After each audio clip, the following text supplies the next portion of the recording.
वैसे तो हमारा ओरिजिनल प्लान था कि हम केवल पावना और महाबलेश्वर तक ही कैंपिंग करने वाले थे और गोवा जाने का कोई प्लान नहीं था।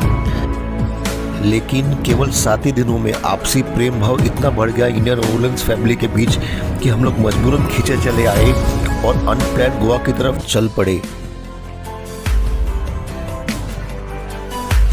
सो इस प्रकार हम गोवा कलिंगुड बीच आ ही गए। रात को 12:30 बजे पहुंचे और सुबह उठते ही हमारे इंडियन ओवरलैंड्स के पड़ोसी हमें देख के आश्चर्यचकित हो गए और खुश हो गए। फर्स्ट डे है, लगभग आधा कैंप साइट पूरा खाली है और सुबह के 9:30 बजे है, लेकिन गर्मी देखिए तपतपाती धूप लग रही है अभी, इसलिए हमने पूरा हमारा सेटअप लगा दिया। ये हमारा 2 BHK सेटअप, पहला बेडरूम, ये बालकनी वाला ऑनिंग है,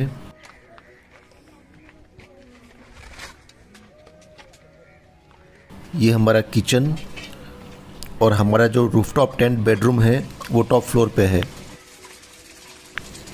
और ब्रेकफास्ट में अभी है चाय, मैगी नूडल्स और ऑमलेट। और जैसे हम टेंट के बाहर आते हैं तो हमारे लिए सरप्राइज़ एक ब्रेकफास्ट और रेडी है, हमारे पड़ोसी दीपक और स्वप्ना जी की तरफ से सरप्राइज़। Thank you. तो चलिए हमारे पहले बेंगलोरियन पड़ोसी से आपको मिलवाते हैं।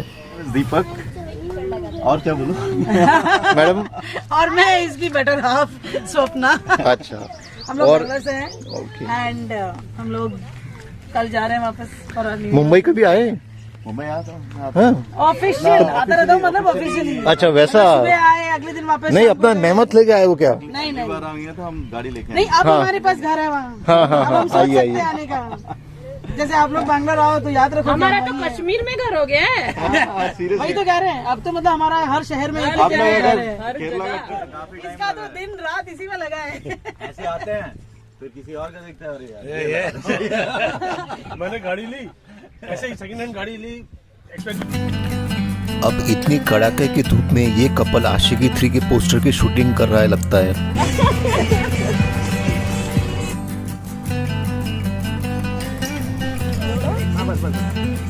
झालं चालू? सोलर पैनल रिपेयरिंग चल रही है आला? अभी।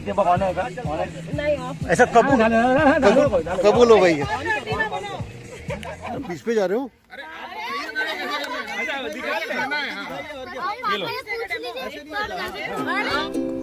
तो आखिरकार बच्चों के बहाने हमें बीच जाने का मौका मिल ही गया तुरंत।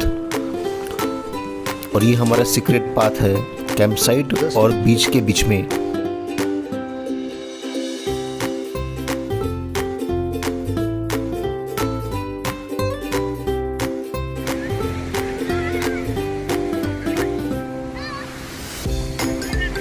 वेदांत, वेदांत, या साइडला।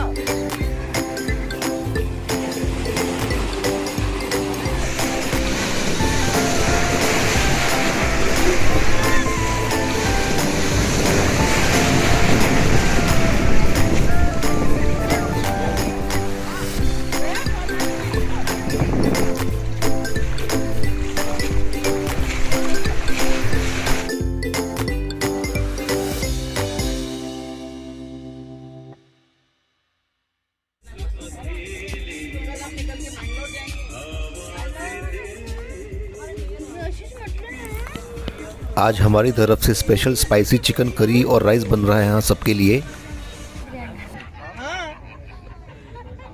एक पसीना तो मुझे भी आ गया।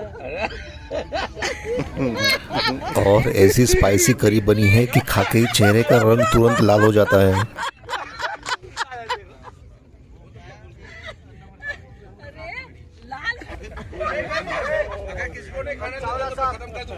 एक नंबर की बिरयानी। बिरयानी बहुत सही है। इनको खिलाना जो चुप बैठे हैं। बिरयानी बनाया किसने? आगे दिखाओ। मुसलमान में बोलते क्या बोलते हैं? अल्हम्दुलिल्लाह।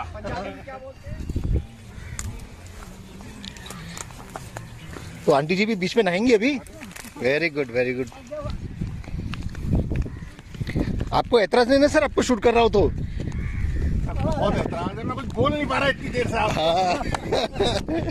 वहाँ की ओवरलैंडिंग में और भारत की ओवरलैंडिंग में बहुत फर्क बहुत फर्क है। है। वहाँ पर क्या है, people are up to their own thing, so वो कहीं ले जाके अपना पार्क करते हैं। यस बस सामने वाले से थोड़ी बहुत बातचीत कर ली और खत्म हो गया। अपने तो exchange of thoughts, exchange of food thought exchange of everything, we exchange everything. So Indian culture is very versatile. मतलब आप इसको कंपेयर नहीं कर सकते और वहाँ की चीजें यहाँ एज इट इज अप्लाई की जाती हैं।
यहाँ कौन है?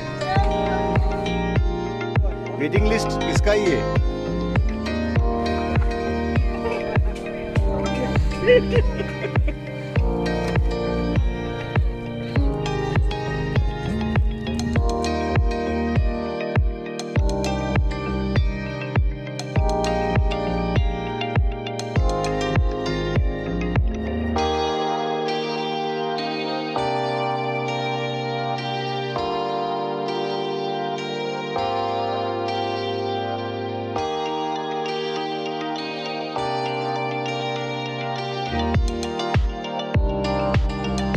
उसने बनाया है। ऑन ऑर्डर बताना। ऑन ऑर्डर बनवाया है। हाँ। ने पर सही बनाया है। ये लास्ट ईयर भी लेके आई थी। Happy birthday madam. Thank you. Cake भी मिल गया। लीजिए। Happy birthday. केक खिलाइए officially. Plum cake, plum cake. एक कैमरा डेमो है। डेमो है, आपको बाद में करना है।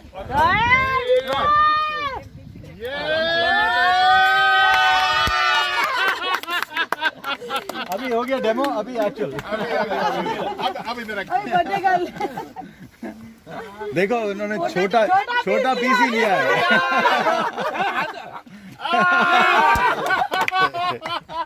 ये सही था, ये सही था। Great great.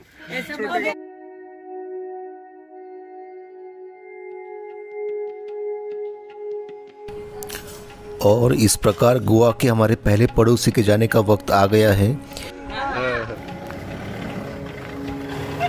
हर घर की कहानी, हर सिटी में एक घर अपना।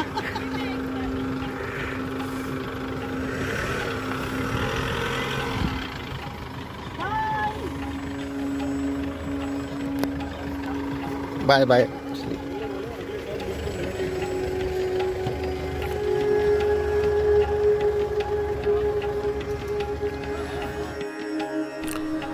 आज यहाँ कैंपिंग का सेकंड डे है और जो जगह कल तक खाली थी आधी, वहाँ पूरे अभी बेंगलोरियन कैंपर्स आ चुके हैं।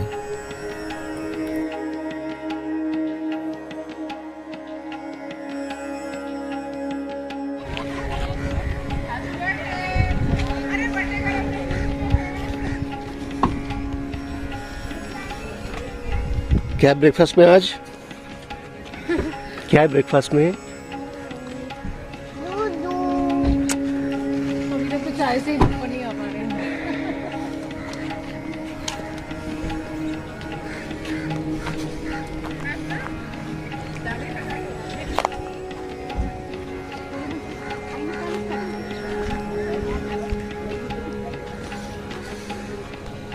Good morning.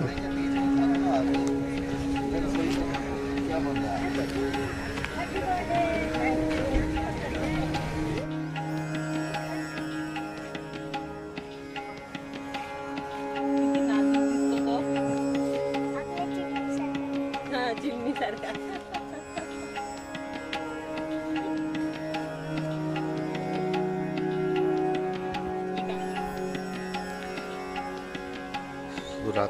नए नेबर्स आए हैं एम्प्रोडायनामिक्स। Mister Louis from Bangalore and Sonia from Bangalore.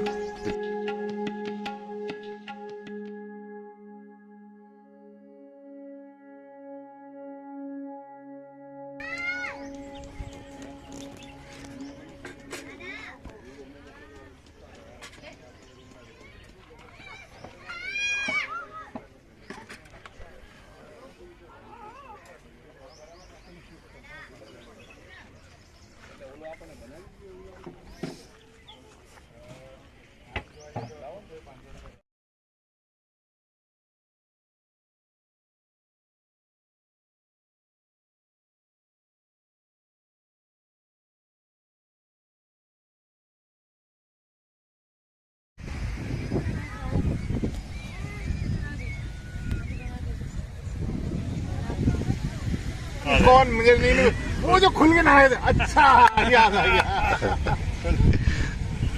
यहाँ से खुल के नहाने वाले को बहुत बढ़िया। यहाँ आके जी भर के नहा रहे हैं। या बस मैं बोल रहा हूँ ना, अब जीवन भर का कोटा समुद्र का तो पूरा कर देंगे 5-6 दिन में। सही बात।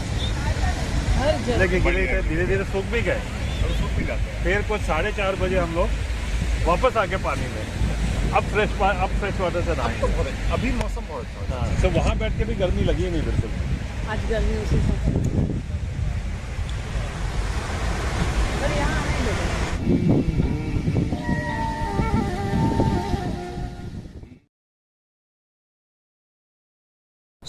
आज का फाइनल तीसरा डे है 30 दिसंबर। अभी हमारा लास्ट यहाँ ब्रेकफास्ट बन रहा है और ब्रेकफास्ट भी अभी लगभग 8 लोगों का है और सबका एक साथ ऑमलेट मैश करके रखा हुआ है। लगभग 14 एग्स का ऑमलेट है ये। और यहाँ से बाद में हम अभी बीच पे जाएंगे, नहाएंगे और शैक में लंच करके निकलेंगे। तो आगे जाके बताऊंगा मैं कि किस तरीके से इस समर कैंपिंग में ये जो गोवा का शैक है उसका बहुत ही अहम योगदान रहा है।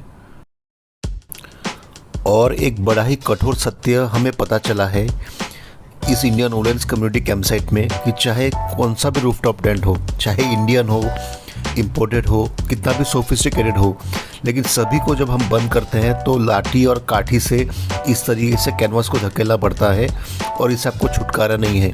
सो यहाँ पे भी हमारी होम मिनिस्टर लगी हुई है कि जब मैं रूफटॉप टेंट बंद करता हूँ तो काठी से कैनवास को अंदर धकेल रही है। और ये फाइनली हमारा रूफटॉप टेंट पैक हो गया। सो ये एक समस्या है रूफटॉप टेंट वालों के साथ कि जब आपको रूफटॉप टेंट बंद करना पड़ता है तो आपको मिनिमम 2 आदमी लगते ही है, लेकिन जब खोलते हो तो आप सिंगल आदमी भी पूरा रूफटॉप टेंट आराम से खोल सकता है।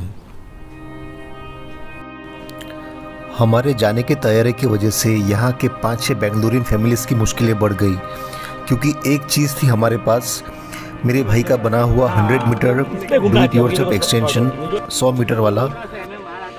He was asking, ये इतना ऑर्डिनरी जुगाड़ी इतना क्यों इम्पोर्टेंस है? अभी समझा ले इम्पोर्टेंस कितना है आज, बिकॉज ये ले तो पावर नहीं गाड़ी ड्रॉ कर रहा है। कितना गाड़ी 5 cars are dependent, 6 cars। तो सर लास्ट ईयर कुनु बुनु में थे तब क्या था, सप्लाई था सब 230 वोल्ट का? कुनु में इतने लोग ही नहीं थे, एक छोटा सा घेरा बनता था बस खत्म। नहीं तो इनकी तो थी ना उस वक्त, नहीं था कि पावर एक्सटर्नल जरूरत नहीं था, पावर की जरूरत भी नहीं, ठंडा इतना बात है कि इतना गर्म नहीं था। तो all our appliances used to draw very less power, so our second battery is the battery is to serve longer। यहाँ पर तो खत्म हो रहा है। यहाँ पर इस पूरे गांव के लोगों को इसी से बिजली मिल रही है और विपुल भाई जा रहे हैं यहाँ से। मैडम 2000 हो गया वहाँ पर, 2002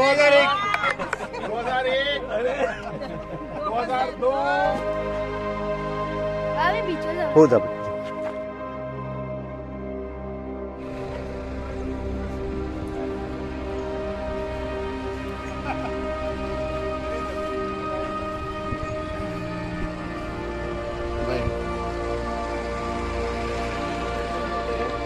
हाँ चलिए, ओके।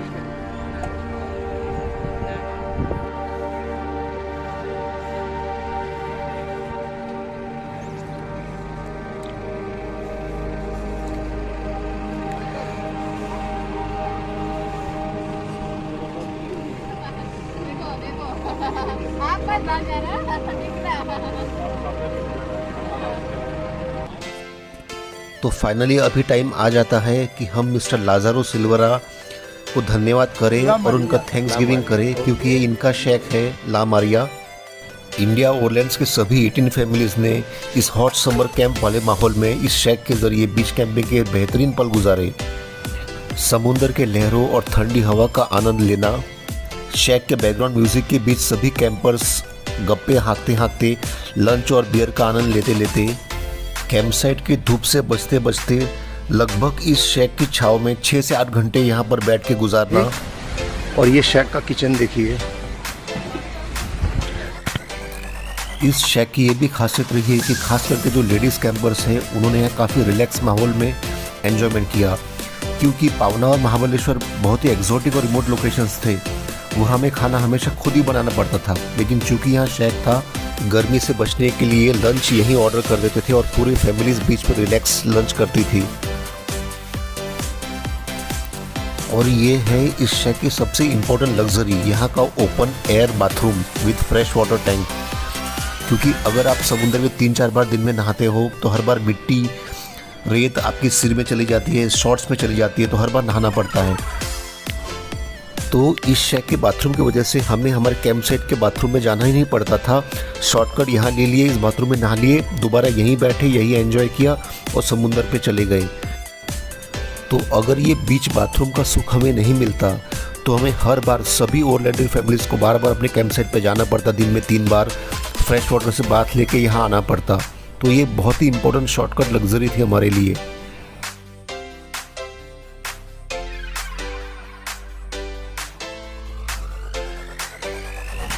अरे सर बाय, मैं आपसे ज़्यादा बात नहीं कर पाया सर, है ना, नेक्स्ट टाइम। चलिए बाय बाय। चलिए आंटी, वीडियो होगा तो जरा हमें डायरेक्ट पोस्ट करो यार। हाँ। Okay sir, bye madam. अरे यार बाय। यस। ओहो, आप कहाँ से आ रहे हो? वहाँ से आप वहाँ गए थे, मुझे लगा वापस चले गए आप लोग। चलिए sir, most welcome to Hyderabad. Thank you sir. अच्छा, आप बहुत क्यूरियस हो, लेकिन one thing I notice, you are hungry for knowledge, जबकि नॉलेज का भंडार डॉक्टर साहब में भरा हुआ है। हम तो बैकबेंचर इंजीनियर्स है फिर भी।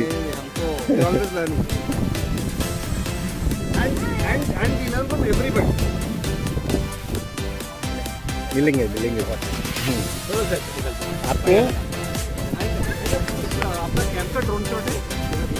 I will give everything, you just ask me. सो इस प्रकार इस समर कैंप में बीच में आखिरी बार नहा के और शेक में हमारा लंच करके हम लोग अभी पार्किंग एरिया कैंप साइट में जा रहे हैं और यहाँ से मुंबई निकलेंगे।